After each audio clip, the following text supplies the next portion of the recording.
তোমাদের ঢাবি এক্সামের আর মাত্র 20 দিন বাকি।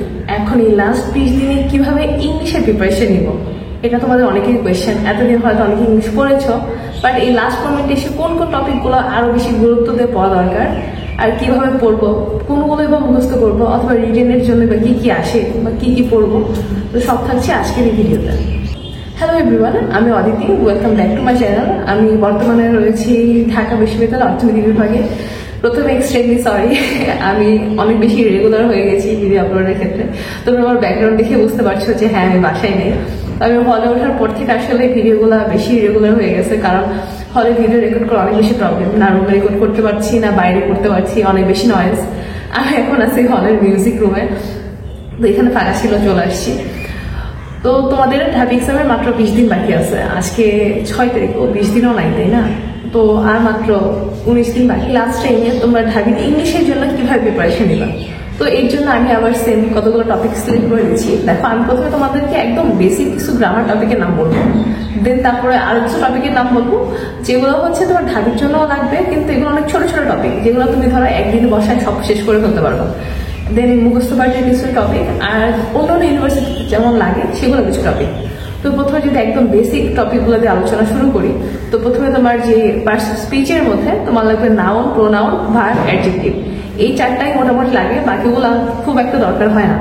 এরপর একদম বেসিক গ্রামারের মধ্যে যেগুলো, সেগুলো হচ্ছে রাইট ফর্ম অফ ভার্ব আর হচ্ছে সাবজেক্ট ভার্ব এগ্রিমেন্ট। এই সাবজেক্ট ভার্ব এগ্রিমেন্টটা কিন্তু একটু বেশি গুরুত্ব দেখতে হবে। আর সিকোয়েন্স অফ টেন্স। মোটামুটি এই টপিকগুলো পড়লে তোমার ইংলিশের গ্রামার পার্টটা নিয়ে অনেকক্ষণ টেনশন দূর হয়ে যাবে। এরপর আমি যেটা বললাম, যে টপিকগুলো ছোট, তোমার একদিনের মধ্যে পড়া হয়ে যাবে, সেগুলোর মধ্যে ধরো ট্রান্সফরমেশন অফ সেন্টেন্স, যেটা স্কুলে থাকতে পড়ে আসতেছো, ধরো যে degree, then affirmative to negative, এইসব যে কনভার্সেশনগুলো ছিল, এই ট্রান্সফরমেশন অফ সেন্টেন্সের পর থাকবে হচ্ছে ন্যারেশন। দেখো এই দুটো টপিক কিন্তু তোমরা একদম স্কুল থেকে পড়ে আসতেছো, তো তোমাদেরকে এই দুটো টপিক পড়তে একদমই টাইম লাগবে না, জাস্ট রুলস গুলো একবার চোখ বুলাই যাবে। এছাড়া কন্ডিশনাল আছে, মাত্র 3টা কন্ডিশনাল, বা যদি 0 কন্ডিশনাল হিসাব করো মাত্র 4টা স্ট্রাকচার মনে রাখলেই তো পারে না। এরপরে 3টা টপিক আছে, যে 3টা টপিক অনেক ইজি বাট অনেক নিউ, মানে অ্যাডমিশন টাইমের আগে আমি কখনো পড়ি নাই। ইনভার্সন, অ্যাফার্মেটিভ নেগেটিভ এগ্রিমেন্ট, আর হচ্ছে ডাইনামিক মডিফায়ার। তো এই 3টা টপিক একদম নিউ, বাট আমি বলতেছি তোমরা এটা 3টা টপিক শেষ করে রাখো। এই 3টা টপিক থেকে কোয়েশ্চেন গুলা তুমি যদি সলভ করো, দেখবে যে অনেক ইজি আসতেছে, মোটামুটি সেম টাইপের কোয়েশ্চেন আসতেছে, কয়েকটা স্ট্রাকচার মনে রাখলে না। ধরো অন্যান্য ইউনিভার্সিটির জন্য যদি হিসাব করি, দেখো নাম্বার আর জেন্ডার, এই 3টা থেকে কিন্তু জাহাঙ্গীরনগরে খুব কোয়েশ্চেন আসে। তো তোমরা এই একদিনে পড়ার মতো হিসাবে এই 2টা টপিক পড়ে রাখতে পারো। তো প্রথমে একদম বেসিক গ্রামার আইটেমগুলো বললাম, যেগুলো মাস্ট পড়বাই। দেন তারপরে এই যে কয়টা টপিক আর নাম্বার জেনে পড়ে রাখতে পারো, এটা ফর সেলফ স্যাটিসফ্যাকশন। আর মুখস্থ পার্টের কথা আমি কিন্তু আগে থেকেই বলতেছি যে এই মেমোরাইজিং পার্টগুলো পড়তে থাকো। সেটা হচ্ছে preposition, phrase and idioms, spelling, vocabulary. এখন ভোকাবুলারি কোথা থেকে পড়বো? শীট থেকে পড়তে পারো, কারণ এখন বই থেকে পড়ার টাইম নাই।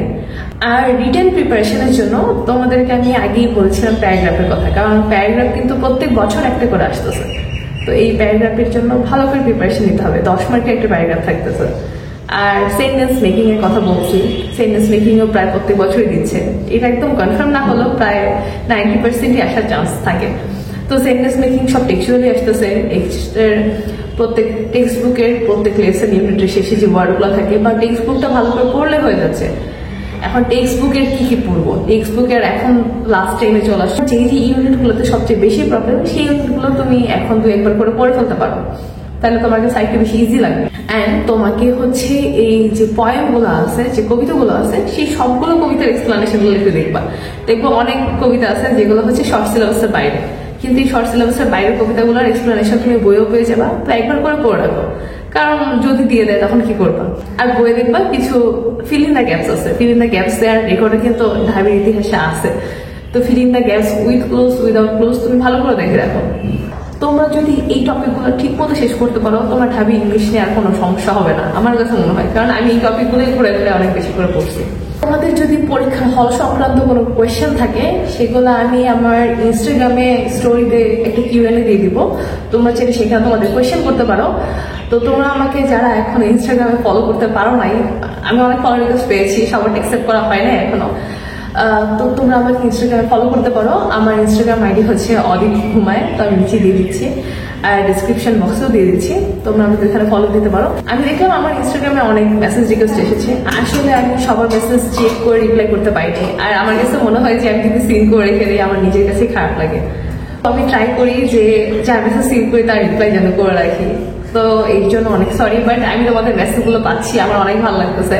আমার অনেকের সাথে রাস্তায় দেখাও হচ্ছে, তো তোমরা যখন আমাকে রিকগনাইজ করতেছো আমার এত বেশি ভালো লাগে। তোমাদেরকে আবার অনেক থ্যাঙ্কস। আর আমি জিকে ভিডিওটা সত্যি এবার সোন আপলোড করবো, কারণ আমি এই কনফিডেন্সটা পাচ্ছিলাম না যে আমি কোথায় বসে ভিডিও রেকর্ড করবো। এখন আমি ব্যাকগ্রাউন্ডে নয়েজের জন্য আবার সরি, কারণ আমি একটা তোদেরকে দেখাই দাঁড়ো। আমি এখন আসছি আমার মিউজিক রুমে, দেখো এখানে একটা ফ্যান আছে, এই জাস্ট একটা ছোট্ট রুম, মিউজিক রুমে তেমন কিছু নাই, জাস্ট একটা হারমোনিয়াম আছে নিচে, আমি তারা ভিডিও করতেছি। তো সবাইকে অনেক থ্যাঙ্কস। সবাই আমার চ্যানেল বেশি বেশি করে সাবস্ক্রাইব করো, বন্ধুদের সাথে শেয়ার করো, অ্যান্ড তোমাদের সবাইকে এই ঢাবি এক্সামের জন্য শুভকামনা। Thanks for watching, by.